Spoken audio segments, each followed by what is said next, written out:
할렐루야. 여러분의 영혼에 하나님의 찬란한 빛이 환하게 비춰지기를 주님의 이름으로 축복합니다. 설 연휴를 보내면 몸살하는 분들이 더 많은 것 같습니다. 이탈리아 우르바노 대학교 현관에 이런 문구가 있다고 합니다. 그리고 그 다음에는 이라고 하는 문구입니다. 전도 축제를 할 때에 언젠가 제가 한번 말씀을 드리는 적이 있습니다. 이 문구에는 이 대학교 설립자의 사연이 녹아있는 문구라고 합니다. 이 대학 설립자가 젊은 시절에 너무나 가난해서 스스로의 힘으로는 학업을 더 이상 할 수 없는 그런 지경에 이르게 됩니다. 그때에 어느 유명한 그리스도인이면서 자선가였던 빌리공을 찾아가면 학비를 보조받을 수가 있을 것이다 라고 하는 소식을 듣고 용기를 내어서 그 빌리공에게 찾아갑니다.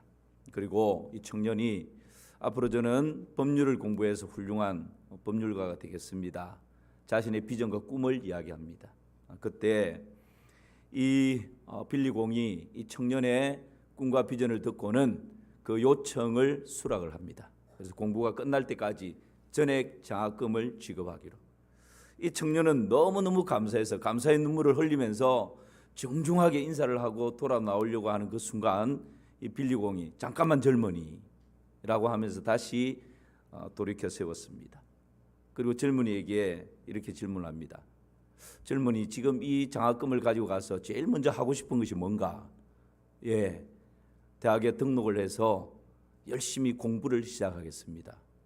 그리고 그 다음에는 좋은 성적으로 졸업을 할 것입니다. 그리고 그 다음에는 훌륭한 법률가가 되겠습니다. 그리고 그 다음에는 사랑하는 사람을 만나서 행복한 가정을 이루겠습니다.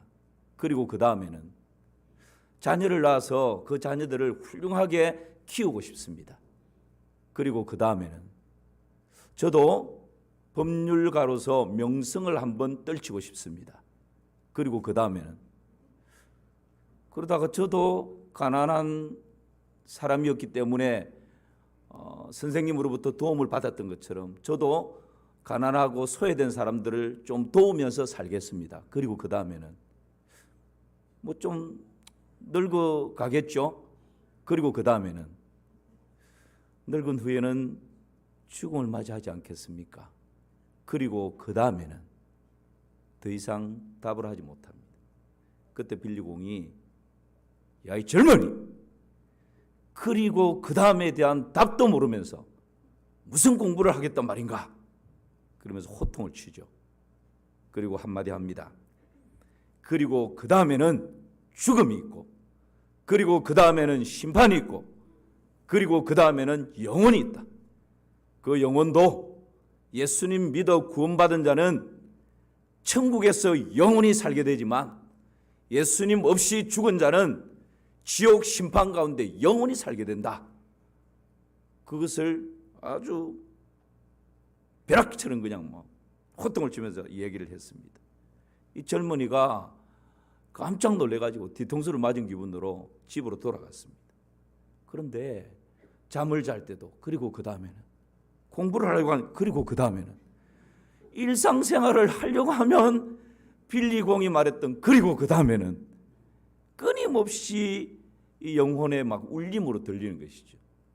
그래서 이 젊은이가 그리스도를 발견하게 되고 하나님을 알게 되고 하나님의 자녀가 되는 은혜를 누리게 됩니다.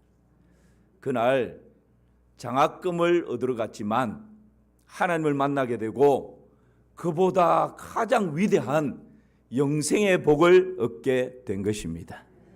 사랑하는 마산 3.1교회 믿음의 식구 여러분, 여러분은 그리고 그 다음에는 여기에 대한 분명한 답을 가지고 계십니까? 여기에 대한 분명한 답을 가지고 계십니까? 여기에 대해서 지금 아멘이 희미한 사람들은 안 됩니다. 그리고 그 다음에는 어떤 질문을 해도 거기에 대한 분명한 확신과 답을 가지고 계시기를 주님의 이름으로 축원합니다. 오늘 본문에 보면 한 사람이 예수님께 나와서 동일한 질문을 하고 있습니다. 주님, 그리고 그 다음에는 뭡니까? 결국 이 질문입니다. 여러분, 우리 인생의 가장 궁극적인 질문 아닐까요? 예수님의 발길을 멈추게 하는 것은 다른 것이 아니라 영적인 목마름이 있을 때, 영혼의 굶주림이 있을 때, 가장 근본적인 이 질문에 대한 답을 갈망할 때, 그때 지나가는 예수님의 발길을 멈추게 할 수 있는 것입니다. 여러분, 오늘 본문에 예수님을 만나기 위해서 한 사람이 예수님께 나오죠. 이 사람은 어떤 사람입니까? 마태복음 19장에 보면 이 사람을 젊은이라고 표현을 합니다. 그리고 누가복음 18장에 보면 관리, 그러니까 세상적으로 보면 신분이 꽤 높은 사람이다, 그렇게 표현을 하죠. 그리고 오늘 본문에서는 또 이렇게 표현을 합니다. 22절 말씀, 시작. 그 사람은 재물이 많은 고로 이 말씀으로 인하여 슬픈 기색을 띠고 근심하며 가니라. 그 사람은 뭐라고요? 재물이 많다, 부자였다 이 말입니다. 젊음이 있습니다. 관리라고 하는 것은 세상적인 신분이 있는 사람입니다. 높은 신분이 있습니다. 그리고 돈도 많습니다. 거기에다가 또 이 사람이 가진 것이 또 있습니다. 17절을 한번 보실까요? 17절. 예수께서 길에 나가실새 한 사람이 달려와서 꿇어앉아 묻자오되 선한 선생님이여 내가 무엇을 하여 영생을 얻으리까? 이 사람이 예수님 앞에 와서 달려와서 어떻게 했다고요? 꿇어앉아. 여러분, 니고데모를 아시죠? 니고데모도 사회적인 신분이 높은 사람이었습니다. 그런데 니고데모는 내가 좀 사회적으로 신분이 높다고 해서 체면 유지한다고 해서 낮에 사람들이 많이 있을 때 예수님께 나오지 않았습니다. 사람들이 안 볼 때, 밤에 아무도 보지 않을 때, 그때 체면 유지하면서 예수님께 가서 거듭남에 대해서 질문을 합니다. 그런데 지금 이 젊은이는 사람들이 있어도 상관이 없습니다. 그냥 예수님께 나와서 무릎을 꿇고, 여러분 사회적으로 신분 있는 사람이 좀 햄하고 어깨에 힘을 줄 수 있는데 그 예수님 앞에 그냥 무릎을 꿇고, 이것을 보면 얼마나 겸손한 인격을 가진 사람인지를 짐작할 수 있죠. 그리고 예수님께서 계명을 행해야 된다라고 했을 때, 아이고 예수님, 저는 그 계명 어릴 때부터 쭉 다 지켜왔습니다. 그러면서 아주 계명을 잘 행했던 윤리적 도덕적으로 흠결이 없는 그런 사람이었다라는 것을 보게 됩니다. 여러분 종합해 보면 예수님께 나온 이 사람은 종합적으로 어떤 사람이었죠? 첫 번째는 젊음이 있는 청년이었습니다.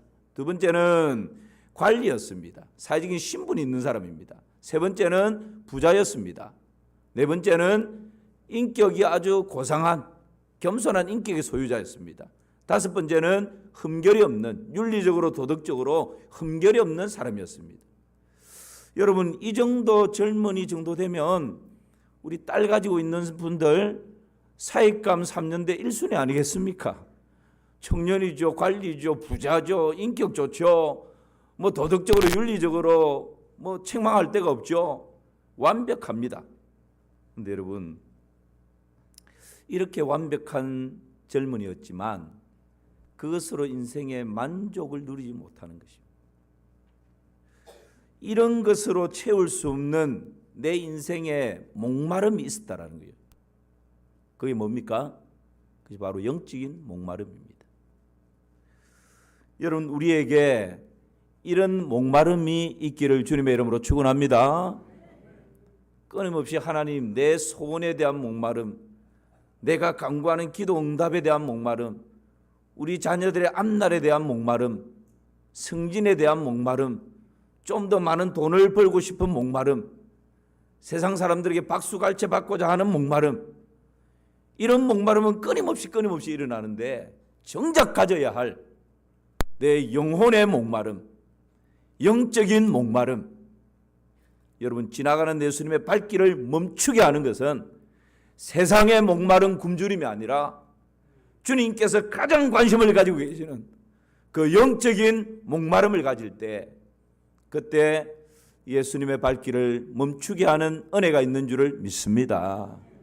올 한 해 저는 우리 마산 삼일교회 믿음의 식구들이 이 목마름으로 주님의 발길을 멈추게 하는 그런 복이 있기를 주님의 이름으로 축원합니다. 이 젊은이가 예수님께 나와서 이렇게 질문합니다. 17절 말씀을 다시 한번 보실까요? 17절 시작. 예수께서 길에 나가실새 한 사람이 달려와서 굴어앉아 묻자오되 선한 선생님이여 내가 무엇을 하여야 영생을 얻으리까? 영생에 대한 질문이었습니다. 여러분, 세상적으로 부러워할 만한 젊은이죠. 모든 것을 다 가진 젊은입니다. 그런데 그 목마름은, 영혼의 목마름은 젊음으로 해결할 수가 없었습니다. 이 영적인 목마름은 돈을 주고 해결할 수 있는, 살 수 있는 것이 아니었습니다. 이 영적인 목마름은 명성으로 만족할 수 있는 그런 류가 아니었습니다. 이 영적인 갈급함은 고상한 인격이나 윤리, 도덕에 흠결없는 것으로 채울 수 있는 그런 목마름이 아니었습니다.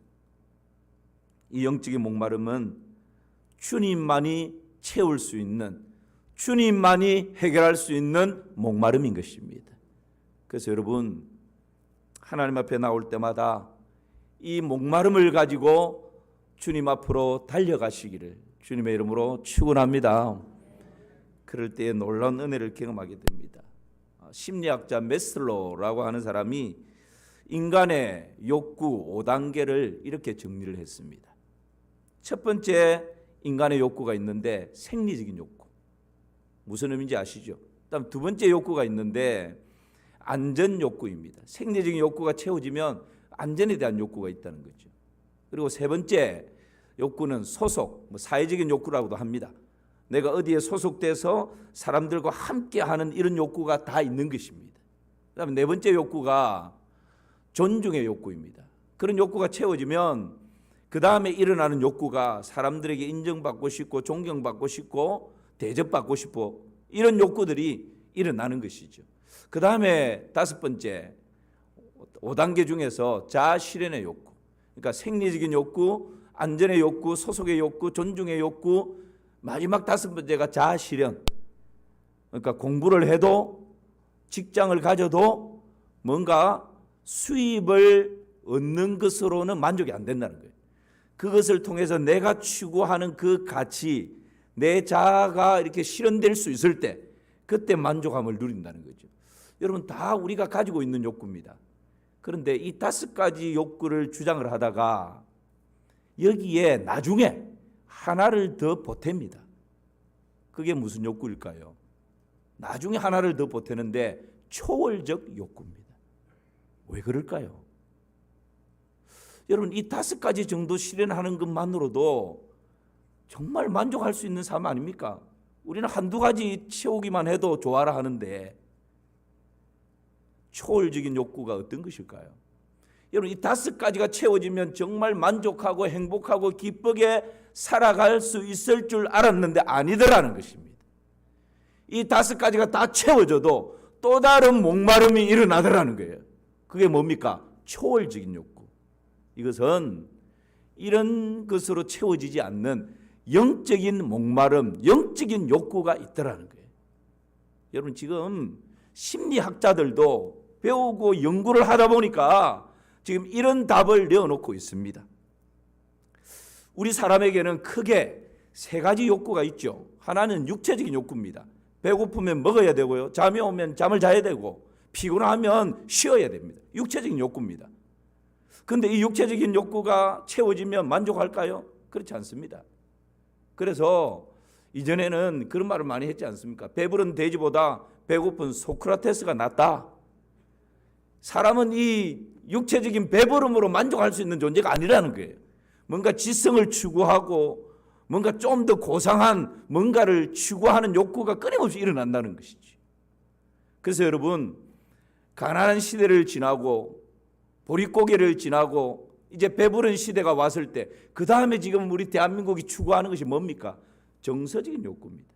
여행을 가고 음악회를 가고 미술 전시회를 가고 올 설 연휴에도 여러분 외국에 나간 우리 대한민국 인구가 뭐 최대였다고 그러지 않습니까? 왜 그렇습니까? 육체적인 기본적인 욕구가 채워지니까 그 다음에 끊임없이 일어나는 욕망, 목마름이 있는데 이 정서적인 욕구죠. 그래서 가족끼리 여행을 합니다. 외식을 자주 합니다. 그런데 여러분 이 정서적인 영역이 채워지면 다 만족하고 할렐루야 그러면서 그냥 룰루랄라 그렇게 살아갈 수 있을까요? 그렇지 않습니다. 정서적인 욕구들이 다 채워지면 그 다음에 일어나는 욕구가 있는데 그것이 바로 영적인 목마름, 메슬로가 얘기했던 초월적인 욕구가 일어나게 되어 있습니다. 우리 사람은 그런 것으로 만족할 수 있는 존재가 아니라는 거예요. 그래서 제가 언젠가 한번 말씀드렸죠. 필립 코틀러라고 하는 사람이 마켓 3.0이라고 하는 책을 썼는데요. 그 책에 보면 이 세 가지입니다. 마켓 3.0. 마켓 이거는 그냥 일반 기업, 상업적인 사람들이 연구를 해서 지금 이야기를 하는 것입니다. 여러분 마켓 1.0은 제품 중심의 시대라는 거예요. 한 번의 선택이 몇 년을 잡아온다고요? 예, 제품이 튼튼합니다. 이 제품 사가면 절대 후회하지 않습니다. 제품을 잘 만들어야 된다. 그런데 마켓 2.0 시대는 고객 중심의 시대입니다. 고객을 뭘로요? 왕으로. 고객의 만족을 넘어서 고객이 감동할 때까지. 고객 중심의 시대가 마켓 2.0입니다. 이거는 지금 기독교에서 말하는 게 아니에요. 일반 기업, 일반 상업적인 영역에서 이야기를 하고 있다는 거예요. 그런데 이 코틀러라고 하는 사람이 필립 코틀러가 마켓 3.0을 말합니다. 이 두 시대를 지나서 지금은 마켓 3.0 시대인데 마켓 3.0은 어떤 거라고요? 가치 중심의 시대입니다. 무슨 시대요? 가치 중심의 시대. 이 가치 중심의 시대에는 사람들의 영혼을 움직이는 자가 성공한다. 이겁니다. 그래서 여러분 요즘 세상에서 그런 이야기가 그냥 젊은이들 가운데 보편적이지 않습니까? 영혼까지 편안한 아파트 이런 게 지금 광고 문구에 등장을 하는 것이에요. 기독교에서 말하는 것이 아니라 일반적인 상업에서 이제는 제품을 넘어서 고객의 감동을 넘어서 뭔가 사람의 그 가장 중심에 있는 가치 중심, 사람이 가장 추구하고자 하는 기본적인 그 욕망, 욕구, 목마름 그것을 채워주는 기업이 성공하고 계속해서 나갈 수 있다는. 여러분 지금 왜 제가 이런 말씀을 드립니까? 우리 사람은 육체적인 욕구가 만족된다고 만족을 누리는 존재가 아니라는 거예요. 정서적인 영역들이 다 채워진다고 한 달에 한 번씩 해외여행 가보십시오. 만족할까요? 행복 만땅일까요? 만땅이라는 말은 또 안 좋은 말인가요? 그렇지 않아요. 한 달에 두세 번 여행 다니면 야 부럽다 생각 들죠? 그렇지 않습니다. 왜냐하면 제가 종종 강조하지 않습니다. 우리가 속으면 안 됩니다. 내가 어떤 존재인지를 알면 이것으로 만족되는 존재가 아니구나. 왜 그럴까요? 왜 지금 기업에서 마켓 3.0을 외칠까요? 영혼 중심의 영혼을 움직이고 흔들 수 있는 그런 기업이 성공한다고 왜 이렇게 지금 외치는 걸까요? 창세기 2장 7절 말씀 한번 보십시오. 시작. 여호와 하나님이 땅의 흙으로 사람을 지으시고 생기를 그 코에 불어넣으시니 사람이 생명이 되니라. 여기에 답이 있습니다. 우리를 하나님이 지으실 때 동물처럼 짓지 않았다는. 동물은 애완견은 아무리 아끼고 사랑해도 먹을 거 주고 배부르면 끝납니다. 그걸로 만족. 더 이상 추구 안 합니다. 그런데 우리 사람은 그런 동물들과는 다르다는 거예요. 눈에 보이는 육신은 하나님이 흙으로 지으셨지만 그 육신 속에 하나님께서 뭘 불어넣으셨다고요? 생기를 불어넣으셨다고. 하나님의 영을 우리 사람의 육신 속에 하나님이 불어넣으신 것입니다. 그래서 우리 사람은 생명이 되었다라고 하는 것은 영적인 존재가 되었다는 말입니다. 동물도 육체적인 욕구에 따라서 살고 동물도 IQ가 있습니다. 정신적인 영역들이 있습니다. 그거는 거기까지입니다. 그러나 우리 사람은 육체가 있고 정신도 있고 감정도 있고 나아가서 그것만 있는 게 아니에요. 우리 사람 속에 하나님의 영이 있는 것입니다. 그래서 여러분 사건 사고가 나서 수백 수천 수만 마리 돼지가 홍수 때문에 휩쓸려 갔다 뉴스 한 줄 나오면 끝입니다. 그런데 두세 사람이 사고로 죽었다라고 하면 계속 보도를 하고 그렇게 하는 이유가 뭡니까? 우리 사람은 한낱 동물과는 비교할 수 없을 정도로 존귀하고 보배로운 그런 존재이기 때문에 그런 것입니다. 하나님의 영을 따라 지원받았기 때문에.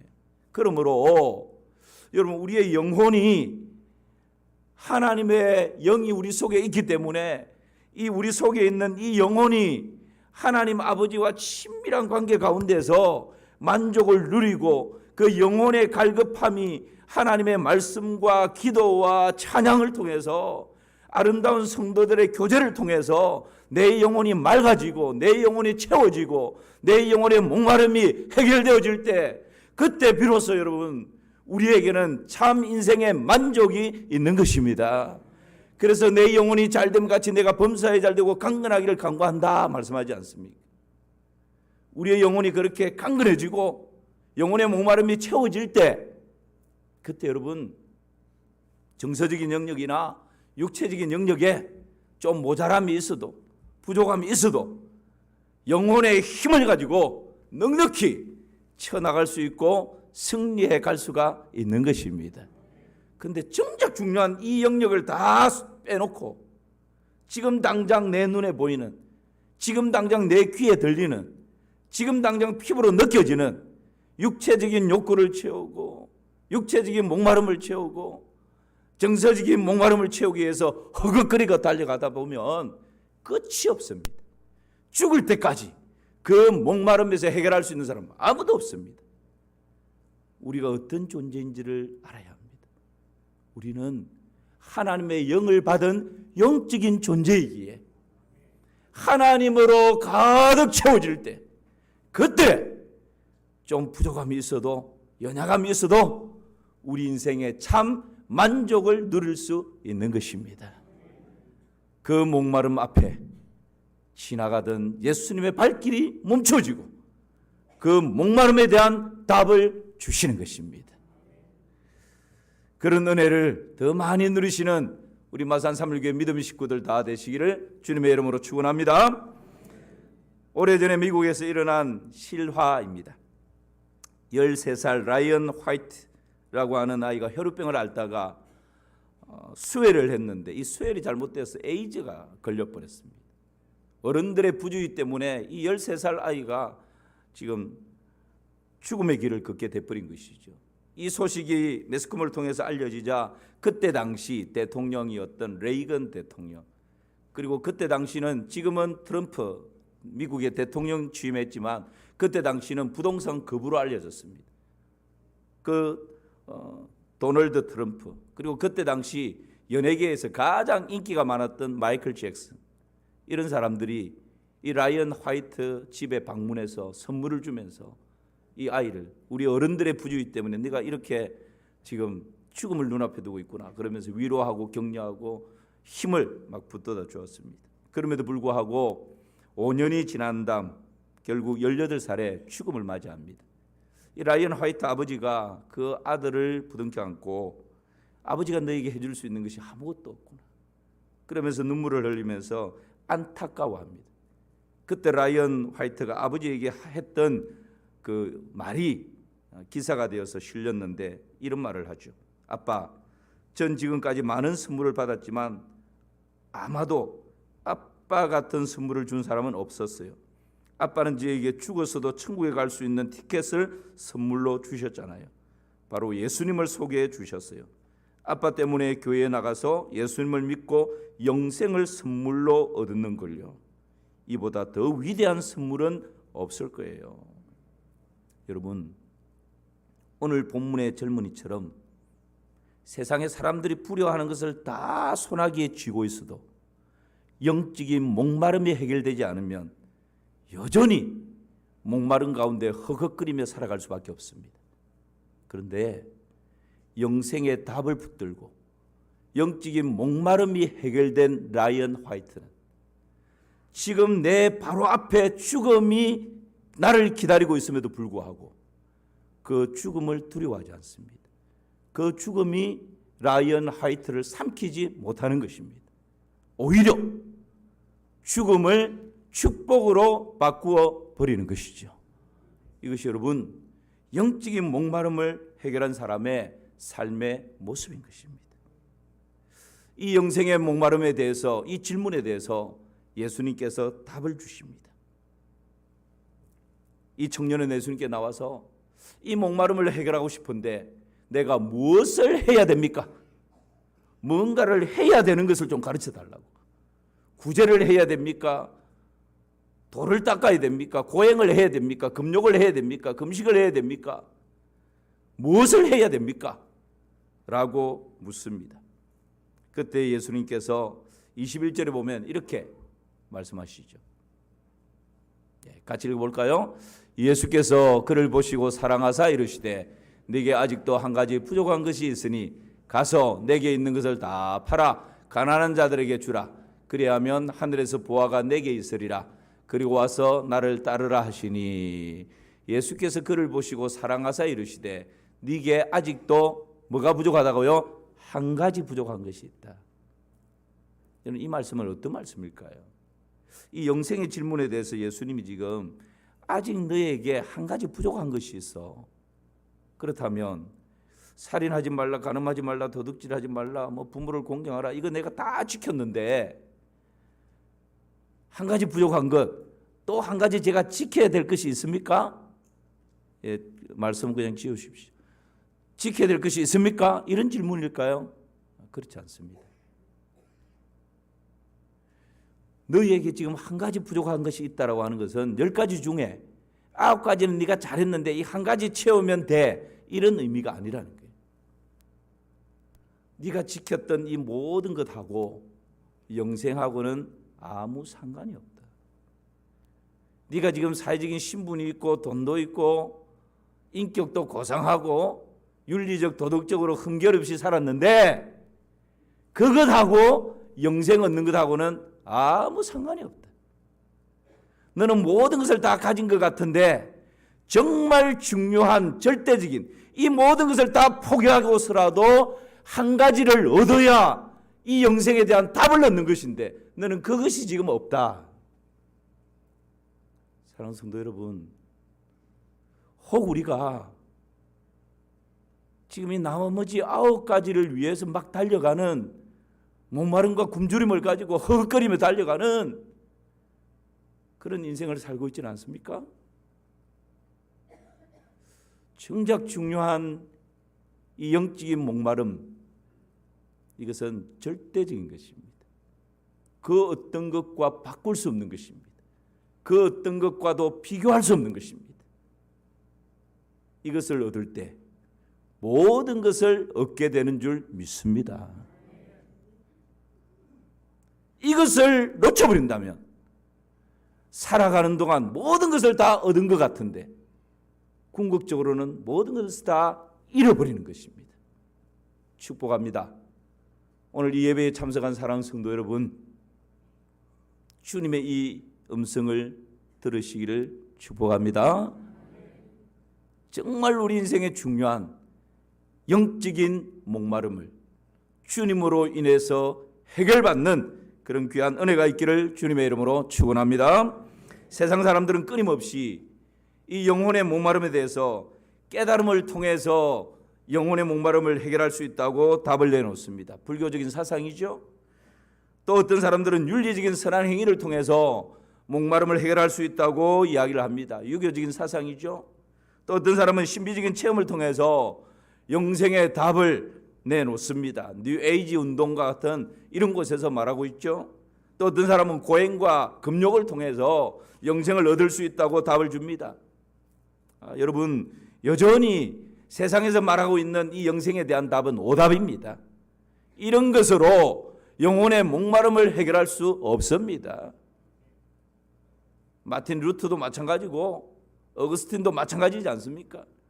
그 죄를 해결하려고 금욕을 하고 고행을 하고 별의별 나의 행위로 어떻게 해보려고 노력했지만 그것으로 되는 것이 아닙니다. 영생의 문제는 어떻게 해결할 수가 있는 것입니까? 우리 주님께서 정확하게 답을 주십니다. 요한복음 3장 16절 시작. 하나님이 세상을 이처럼 사랑하사 독생자를 주셨으니 이는 그를 믿는 자마다 멸망하지 않고 영생을 얻게 하려 하심이라. 할렐루야. 이 말씀이 영생에 대한 가장 정확한 답입니다. 그래서 우리가 어릴 때부터 요한복음 3장 16절은 교회를 안 다니는 사람들도 어렴풋하게 외울 정도로 하나님이 세상을 이처럼 사랑하사 독생자를 주셨으니 이런 그를 믿는 자마다 멸망치 않고 영생을 얻게 하려 하심이라. 그렇게 외우고 있는 거지. 여러분, 이 구절 속에 구원의 주체는 누구라고요? 하나님이십니다. 이 구절 속에 구원의 대상은 누굽니까? 세상입니다.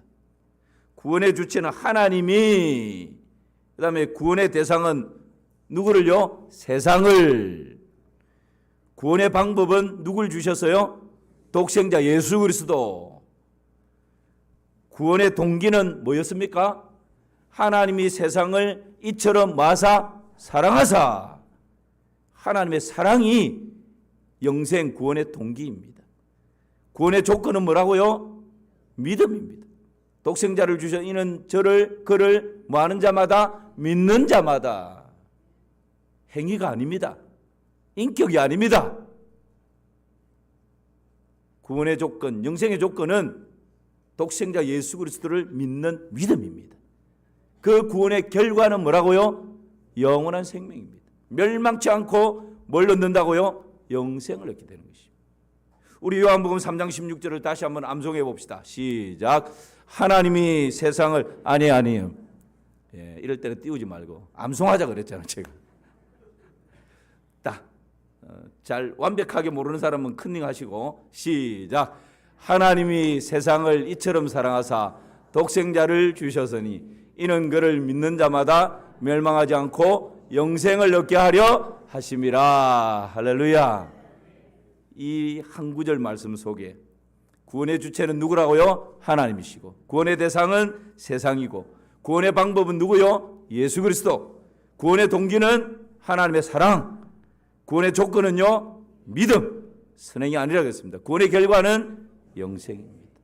한 구절 속에 영생에 대한 모든 답이 다 녹아 있는 것이죠. 오늘 말씀 마무리합니다. 예수님의 발길을 멈추게 하려면 첫 번째 뭐였습니까? 영생에 대한 목마름, 영적인 목마름이 있을 때. 두 번째는요, 그 목마름을 가지고 예수님 앞에 나와 무릎을 꿇고 질문할 때, 내 있는 모습 그대로, 나의 목마름 그대로, 체면이고 뭐고 다 내려놓고 질문할 때. 세 번째는요, 영생에 대한 답. 그럴 때 우리 주님께서 그 영생에 대한 분명한 답을 제시해 주시는 것입니다. 새로운 한 주간 영생을 얻고 더 풍성히 얻는 복된 은혜가 있기를 주님의 이름으로 축원합니다. 하나님 아버지, 끊임없이 육체의 욕망과 목마름을 쫓아 살아가는 저희들의 인생입니다. 그 목마름 때문에 너무 바쁘고 너무 분주하게 살아갑니다. 그러나 하나님, 걸음을 멈추게 하여 주시옵소서. 그리고 그 다음에는 이 질문이 우리 마음에 일어나게 하여 주시옵소서. 그래서 그 질문에 대한 분명한 답을 얻고 그리고 새롭게 인생의 걸음을 걸어갈 수 있도록 은혜 위에 은혜를 더하여 주시옵소서. 예수님의 이름으로 기도하옵나이다. 아멘.